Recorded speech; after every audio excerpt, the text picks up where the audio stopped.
Good morning friends, உங்கள் friends புதுசு academy daily கண்டபஸ். இன்றைக்கி என்ன பார்க்க போகிறோம்னு பார்த்தீங்கன்னா நவம்பர் 26, 2025 புதன்கிழமை இன்றைக்கி கண்டபஸ் தான் பார்க்க போகிறோம். இதுக்கு முடிஞ்சு நம்ம டெய்லி கண்டபஸ் அப்லோட் பண்ணியிருக்கோம். பார்க்காதவங்க பார்த்து வச்சுக்கோங்க. அது மட்டும் இல்லாமல் நம்ம சேனல் வந்து சப்ஸ்கிரைப் பண்ணுங்கள், சப்போர்ட் பண்ணுங்கள், முடிஞ்சளவு உங்கள் ஃப்ரெண்ட்ஸில் ஷேர் பண்ணுங்கள். நம்மளுடைய ஃப்ரெண்ட்ஸ் போலீஸ் அகாடமி அப்படின்ற டெலிகிராம் சேனல் ஜாயின் பண்ணிக்கோங்க. இம்பார்ட்டன்ட் அப்டேட்ஸ் ஒன்று கிடைக்கும், சரிங்களா? அதுக்கு முன்னாடி நம்ம பயிற்சி மையம் சார்பில் டிஎன்யூஎஸ்ஆர்பி எஸ்ஐக்கான சைக்காலஜி மேக்ஸ் டெஸ்ட் பேஜ் வந்து பார்த்தீங்கன்னா தொடங்கியிருக்கோம். 2020 அப்படின்ற டெஸ்ட் பேஜ் வந்து பார்த்தீங்கன்னா கிட்டத்தட்ட 45 டாப்பிக்கை கவர் பண்ணி 14 தேர்வுகள் 1000 வினாக்கள் வந்து பார்த்திங்கன்னா உங்களுக்கு கிடைக்கும். இதற்கான அட்மிஷன் வந்து பார்த்திங்கன்னா நம்ம ஸ்டார்ட் பண்ணிட்டோம். இதற்கான வந்து பார்த்திங்கன்னா அட்மிஷன் போடக்கூடிய முதல் 100 மாணவர்களுக்கு நம்ம கன்னட பேஸ் மெட்டீரியலும் கன்னட பேஸ் டெஸ்ட் வந்து பார்த்திங்கன்னா காம்போவாக கொடுத்துருவாங்க, சரிங்களா? விருப்பமுள்ள மாணவர்கள் இமீடியட்டாக ஜாயின் பண்ணிக்கோங்க. இதில் வந்து பார்த்திங்கன்னா டாபிக் வைஸ் 8 தேர்வுகளும், ரிவிஷன் டெஸ்ட் வந்து பார்த்திங்கன்னா ஒரு 3, ஃபுல் டெஸ்ட் வந்து பார்த்திங்கன்னா ஒரு 3 கிடைக்கும். இது முழுக்க வந்து பார்த்திங்கன்னா ஆஃப்லைன் தான். நீங்கள் இந்த டெஸ்ட் பேஜ் ஆர்டர் பண்ணோடனே உங்களுக்கு பிரிண்ட் அவுட் போட்டு கொஸ்டின் பேப்பர் வந்து வீட்டுக்கே சென்ட் பண்ணிடுவாங்க, சரிங்களா? ஸ்க்ரீனில் இருக்க நம்பருக்கு கால் பண்ணி டீட்டெயில் கேட்டு தெரிஞ்சு இமீடியட்டாக ஜாயின் பண்ணிக்கோங்க. வாங்க ஃப்ரெண்ட்ஸ், கன்னட பேஸ் பார்த்துலாம். ஜனநாயகத்தின் பிறப்பிடம் இந்தியா அப்படின்னு சொல்லிட்டு வந்து பார்த்திங்கன்னா தமிழகத்தின் உத்திரமேரூர் கல்வெட்டை வந்து குறிப்பிட்டு பிரதமர் மோடி வந்து பார்த்திங்கன்னா பேசியிருக்கிறாரு. இதில் வந்து பார்த்திங்கன்னா அயோத்தியில் 161 அடி உயர கோபுரத்தில் ஏற்றப்பட்டு பேராஷூட் துணியால் செய்யப்பட்ட 22 அடிக்கு 11 அடி அளவிலான முக்கோண வடிவிலான காவி கொடி வந்து பார்த்திங்கன்னா ராமர் கோயில் ஏற்றிருக்காங்க நேற்று. ஸ்ரீராமரின் சூரிய வம்சத்தை பிரதிநிதித்துவப்படுத்தும் விதமாக வந்து பார்த்திங்கன்னா சூரியனும் ஓம் அப்படின்ற அந்த சொல்லும் ப்ளஸ் வந்து பார்த்திங்கன்னா ராமராஜ்யத்தின் அரச மரமாக விளங்கப்படும் மந்தாரை மரம் போன்ற புனித சின்னங்கள் வந்து பார்த்திங்கன்னா அதில் பொறிக்கப்பட்டிருக்கு, ஓகேங்களா? இது முழுவதும் பேராஷூட் துணியில் வந்து பார்த்திங்கன்னா செஞ்சுருக்காங்க. இது கிட்டத்தட்ட 60 கிலோமீட்டர் வேகத்தில் காற்று வீசினாலும் இது எதுவும் டேமேஜ் ஆகாது அப்படின்ற மாதிரி சொல்லியிருக்காங்க. அடுத்த வந்து பார்த்திங்கன்னா இந்தியா ஜனநாயகத்தின் பிறப்பிடம், அது நமது மரபணுவில் உள்ளது. தமிழகத்தில் உத்திரமேரூர் கிராமத்தில் உள்ள 1000 ஆண்டுகள் பழமையான கல்வெட்டில் வந்து பார்த்திங்கன்னா அந்த காலத்தில் மக்கள் தங்கள் ஆட்சியாளர்களை எவ்வாறு தேர்ந்தெடுத்தார்கள், ஜனநாயக ரீதியாக ஆட்சி எவ்வாறு நடைபெற்றது அப்படின்றது குறிப்பிடுது அப்படின்னு சொல்லிட்டு உத்தரமேரூர் கல்வெட்டை பற்றி சொல்லியிருக்காரு, ஓகேங்களா? சுதந்திரம் அடைந்து 70 ஆண்டுகளுக்கு பிறகு 11வது பெரிய பொருளாதாரமாக இருந்த இந்தியா கடந்த 11 ஆண்டுகளில் 5வது பெரிய பொருளாதாரமாக மாறிட்டு இருக்கு. நம்ம வந்து பார்த்திங்கன்னா 3வது பெரிய பொருளாதார நாடுக்கு தான் வந்து நம்ம இலக்கு நிர்ணயம் பண்ணியிருக்கோம் இப்போதைக்கு, ஓகேங்களா? அடுத்த வந்து பார்த்திங்கன்னா கோவையில் தமிழ்நாடு தொழில் முதலீட்டு ஊக்குவிப்பு வர்த்தகம் சார்பில் டிஎன் ரைசிங் அப்படின்ற முதலீட்டு மாநாடு வந்து பார்த்திங்கன்னா செவ்வாய்க்கிழமை நடைபெற்றது. இதில் 42,792 கோடி முதலீட்டில் 96,207 பேருக்கு வந்து பார்த்திங்கன்னா வேலைவாய்ப்பு வழங்கும் வகையில் 111 புரிந்துணர்வு ஒப்பந்தங்கள் வந்து பார்த்திங்கன்னா மேற்கொள்ளப்பட்டிருக்கு, ஓகேங்களா? சிறு நடுத்தர தொழில் சார்பில் வந்து பார்த்திங்கன்னா 1052 கோடி முதலீட்டில் 4,502 பேருக்கு வந்து பார்த்திங்கன்னா வேலைவாய்ப்பு வழங்கும் வகையில் 47 ஒப்பந்தங்கள் வந்து பார்த்திங்கன்னா கையெழுத்தாயிருக்கு. அடுத்தது வந்து பார்த்தீங்கன்னா இந்திய பொருளாதாரத்தில் மதிப்பு நிகழாண்டில் $4 ட்ரில்லியன், அதாவது 357 லட்சம் கோடியை தாண்டும் சொல்லிட்டு தலைமை பொருளாதார ஆலோசகரான வி அனந்த நாகேஸ்வர் வந்து பார்த்திங்கன்னா தெரிவிச்சிருக்காரு. 2070ஆம் ஆண்டுக்குள் கரியமில வாயு உமிழ்வே இல்லை அப்படின்ற நிலையை வந்து பார்த்திங்கன்னா எட்டுறதுக்கு தான் இலக்கு நிர்ணயம் பண்ணியிருக்காங்க, ஓகேவா?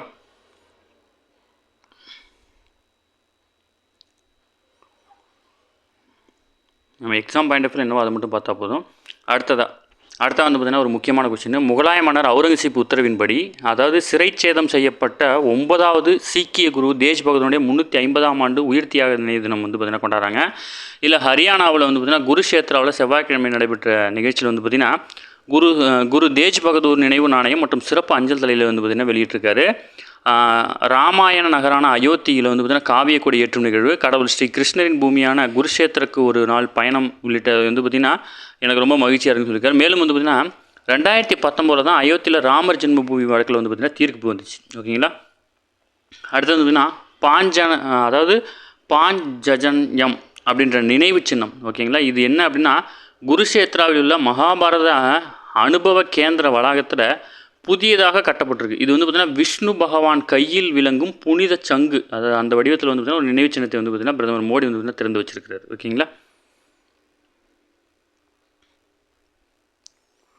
அடுத்து வந்து பார்த்திங்கன்னா காற்று மாசுபாட்டை குறைக்க மாற்று எரிபொருள் மற்றும் உயிரி எரிபொருட்களுக்கு வந்து பார்த்திங்கன்னா புதிய தொழில்நுட்பங்கள் மற்றும் புத்தாக்கங்களை முன்னெடுப்புகளை வந்து பார்த்திங்கன்னா கவனம் செலுத்த வேண்டும் வந்து பார்த்திங்கன்னா மத்திய போக்குவரத்துறை அமைச்சரான நிதின் கட்கரி வந்து பார்த்திங்கன்னா தெரிவிச்சிருக்காரு. தில்லியில் நடைபெற்ற IVCA கிரீன் ரிட்டர்ன்ஸ் அப்படின்ற மாநாட்டில் வந்து பார்த்திங்கன்னா அவர் பேசியிருக்காரு, ஓகேங்களா? அது மட்டும் இல்லாமல் நாட்டில் ஏற்படும் 40% காற்று மாசுபாடுக்கு போக்குவரத்து எரிசக்தியே முக்கிய காரணமாக இருக்குதுன்னு சொல்லியிருக்காரு. குறிப்பாக தில்லியில் இது அதிகமாக இருக்குது, ஓகேங்களா? அடுத்த வந்து பார்த்திங்கன்னா நான் போக்குவரத்து அமைச்சராக பதவியேற்ற போது வாகன போக்குவரத்து துறையின் மதிப்பு வந்து பார்த்திங்கன்னா 14 லட்சம் கோடி, இப்போ வந்து பார்த்திங்கன்னா 22 லட்சம் கோடி. இதில் வந்து பார்த்திங்கன்னா சோளத்திலிருந்து அதாவது உயிர் எத்தனால் தயாரிக்க மத்திய அரசு அனுமதி வழங்கியதால் உத்தரப்பிரதேசம் மற்றும் பீகார் விவசாயிகள் வந்து பார்த்திங்கன்னா 45,000 கோடி கூடுதல் வருவாய் வந்து பார்த்திங்கன்னா கிடச்சிருக்குது. ஓகேங்களா. அது மட்டும் இல்லாமல் லாஜிஸ்டிக்ஸ் செலவு அமெரிக்கா வந்து ஐரோப்பிய யூனியனில் 12%, சீனாவில் 8லேருந்து 10% உள்ளது. வாகன போக்குவரத்துறையில் அமெரிக்கா வந்து பார்த்திங்கன்னா முதலிடத்தில் 78 லட்சம் கோடி, சீனா வந்து 47 லட்சம் கோடியில் 2ஆம் இடம், இந்தியா வந்து பார்த்திங்கன்னா 22 லட்சம் கோடி அப்படி முன்னிலையில் 3ஆம் இடத்துல இருக்குது. ஓகேங்களா. அடுத்து வந்து பார்த்திங்கன்னா வணிக ரீதியான சிறு குற்றங்களுக்கு விலக்களிக்க வழிவகை செய்யும் மக்கள் பிச்சை சட்டம், அதாவது ஐஎன் விஸ்வாஸ் சட்டம் அப்படின்னு சொல்லுவாங்க. அதாவது மக்கள் நம்பிக்கை சட்டம் அப்படின்னு சொல்லுவாங்க. இந்த சட்டம் வந்து பார்த்திங்கன்னா 3.0 வந்து பார்த்திங்கன்னா கொண்டு வரும் பணி நடைபெற்றிருக்கு. கடந்த 2023ஆம் ஆண்டில் முதல் முறையாக சிறு வணிக குற்றங்களுக்கு விலக்களிக்கும் வகையில் மக்கள் நம்பிக்கை சட்டம் வந்து பார்த்திங்கன்னா கொண்டு வரப்பட்டது. இந்த சட்டத்தில் 42 சட்டங்களிலும் உள்ள 183 விதிகள் வந்து திருத்தம் மேற்கொள்கிறாங்க. அதனை மேலும் விரிவாக்கம் செய்யும் விதமாக கடந்த ஜூலை ஆகஸ்ட் நடைபெற்ற மழைக்கால கூட்டத்தொடரில் மக்கள் நம்பிக்கை சட்டம் 2025 அப்படின்ற ஒன்றை வந்து பார்த்திங்கன்னா அறிமுகப்படுத்தினாங்க. ஓகேங்களா. சும்மா ஜஸ்ட் இன்ஃபர்மேஷன் மட்டும் தெரிஞ்சுக்கிட்டா போதும்ப்பா. அடுத்தது ஜல்லிக்கட்டை போன்று எருமை சண்டை நடத்த வந்து பார்த்திங்கன்னா சட்ட திருத்தம். எங்கே அப்படின்னா தமிழகத்தில் ஜல்லிக்கட்டு வந்து போட்டிக்காக வந்து சட்ட விலக்கு பெற்றோம். அதேமாதிரி அஸ்ஸாமில் பாரம்பரியமாக நடைபெறும் எருமை சண்டைக்கு வந்து பார்த்திங்கன்னா விலங்குகளுக்கு தீங்கு விளைவிக்கக்கூடிய தடுப்பு சட்டத்திலிருந்து விலக்களிக்க அஸ்ஸாம் அரசு வந்து பார்த்திங்கன்னா முடிவு செஞ்சுருக்காங்க. ஓகேங்களா. அஸ்ஸாமின் பாரம்பரியத்தையும் கலாச்சாரத்தையும் மேம்படுத்தவும் உள்ளூர் மாடு இனத்தை பாதுகாக்கவும் எருமை சண்டை மிக முக்கியமாக பங்கு வகிக்குது. ஆகையால் தமிழகத்தில் ஜல்லிக்கட்டு, மகாராஷ்டிரா மற்றும் கர்நாடகத்தில் எருது விடும் போட்டி ஆகியவர்களுக்கு வந்து பார்த்திங்கன்னா சட்ட விலக்கு அளிச்சிருக்காங்க. அதேமாதிரி அஸ்ஸாம் வந்து பார்த்திங்கன்னா சட்ட விலக்கு வந்து பார்த்திங்கன்னா கோர இருக்காங்க. ஓகேங்களா. இதன் மூலம் மாக பிஹு தினம் அப்படின்னு சொல்லுவாங்க, தை மாதம் முதல் நாள். ஓகேங்களா. அறுவடை திருநாள் சொல்லுவோம்ல, அந்த அறுவடை திருநாள் கொண்டாட்டத்தில் எருமை சண்டை வந்து பார்த்திங்கன்னா எந்த தடையும் இல்லாமல் நடத்த முடியும் அப்படின்னு சொல்லியிருக்காங்க. ஓகேங்களா. அடுத்தது இன்னைக்கு நவம்பர் 26 அரசியலமைப்பு தினம். நாட்டின் அரசியலமைப்பு சட்ட தினம் வந்து பார்த்திங்கன்னா புதன்கிழமை 26 கொண்டாடப்பட உள்ளது. இதையொட்டி அதாவது சம்விதான் சதன் அப்படின்னு சொல்லக்கூடிய அரசியலமைப்பு வளாகத்தில், நாடாளுமன்ற பழைய கட்டடத்துக்கு தான் அந்த பேர், வரலாற்று சிறப்புமிக்க மைய மண்டலத்தில் குடியரசுத் தலைவர் திரௌபதி முர்மு தலைமையில் வந்து பார்த்திங்கன்னா சிறப்பான விழா வந்து பார்த்திங்கன்னா நடைபெற இருக்குது. ஓகேங்களா. நாட்டில் அரசியலமைப்பு சட்டம் அரசியல் நிர்ணய சபையால் கடந்த 1949 நவம்பர் 26 ஏற்றுக்கொள்ளப்பட்டுச்சு. ஓகேங்களா. அமலுக்கு வந்தது தான் 1950 ஜனவரி 26. அரசியலமைப்பு சபையில் அரசியலமைப்பு சட்டம் ஏற்கப்பட்ட தினம் வந்து பார்த்திங்கன்னா அரசியலமைப்பு தினமாக 2015 தான் கொண்டாடிட்டு வரோம். இது ரொம்ப ரொம்ப முக்கியமானது. 2015 கொண்டாடினோம்.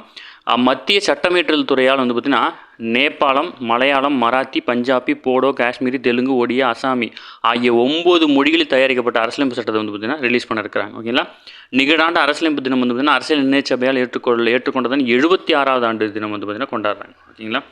அடுத்தது இந்தியாவில் வடகிழக்கு மாநிலங்களில் வசிக்கும் சுமார் 5800 யூதர்களை அடுத்த 5 ஆண்டுகளுக்குள் இஸ்ரேலுக்கு திருப்ப அழைத்து செல்லும் திட்டத்துக்கு வந்து அந்நாட்டு அரசு ஒப்புதல் வச்சிருக்காங்க.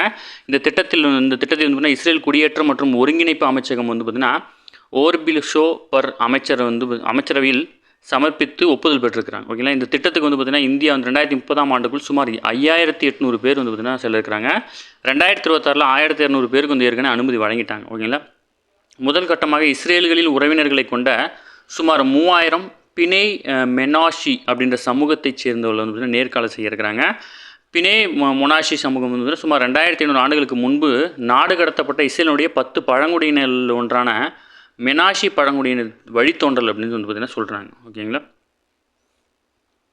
அடுத்ததாக வந்து பார்த்திங்கன்னா ஐசிசி ஆடவருக்கான 10வது T20 உலகக்கோப்பை கிரிக்கெட் போட்டி அடுத்த ஆண்டு வந்து பார்த்திங்கன்னா பிப்ரவரி 7ஆம் தேதி தொடங்கி மார்ச் 8ஆம் தேதி வரை நடைபெற இருக்குது. இந்தியா இலங்கையில் நடைபெறும் இந்த போட்டிகள் 7 ஆட்டங்கள் வந்து பார்த்திங்கன்னா சென்னை வந்து பார்த்திங்கன்னா நடக்குது. ஓகேங்களா. சென்னையில் நடக்குது. ஓகேங்களா. இதில் வந்து முக்கியமானதுன்னா இந்தியாவில் இருக்கிற முக்கியமான விளையாட்டு மைதானங்கள் பேர் கொடுத்துருக்காங்க. நரேந்திர மோடி மைதானம் வந்து பார்த்திங்கன்னா அகமதாபாத், எம்ஏ சிதம்பரம் மைதானம் சென்னை நம்ம இது. ஓகேங்களா. அடுத்தது அருண்ஜேட்லி மைதானம் புதுடில்லி, வான்கடே மைதானம் மும்பை, ஈடன் கார்டன் மைதானம் கொல்கத்தா. இதெல்லாம் இம்பார்ட்டன்ட்பாக பார்த்துக்கோங்க. அடுத்து வந்து பார்த்திங்கன்னா வரும் டிசம்பர் 9ஆம் தேதி அதாவது SDAT உலகக்கோப்பை ஸ்குவாஷ் போட்டி வந்து பார்த்திங்கன்னா தொடங்க இருக்கிறாங்க.